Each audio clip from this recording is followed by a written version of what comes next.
ملوس و بابا. لوسی اصل غذاتو بخور بابا. ماری خانم، ماری اصل غذا. بیا لوسی. ملوس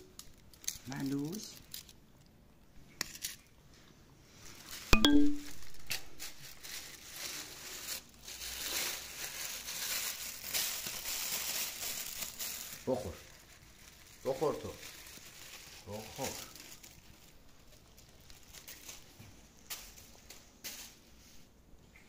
موشی بابا، موش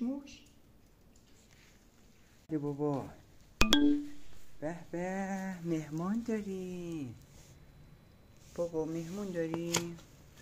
چی در بهش بدیم؟ آره تو هم میخوری؟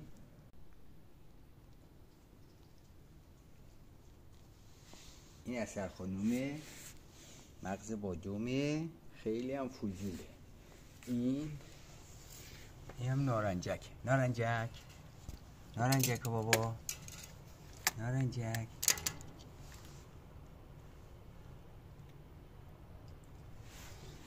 آقا سهراب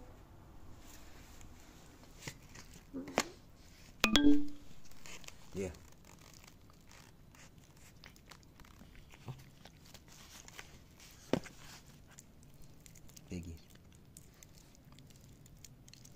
بگیر بیا بخور.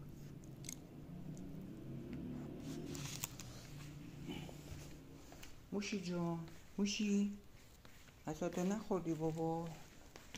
موش بیا. ماری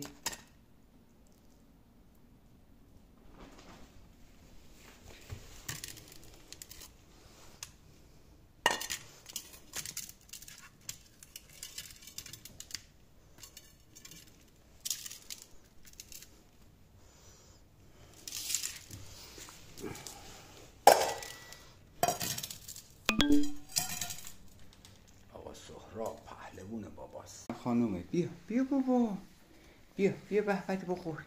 مخمل بودو بابا. این مخمل خانوم سیاسول باباست. این تنها زندگی میکنه، کوچولویه، هنوز تنها زندگی. بیا بابا، بودو بابا جو.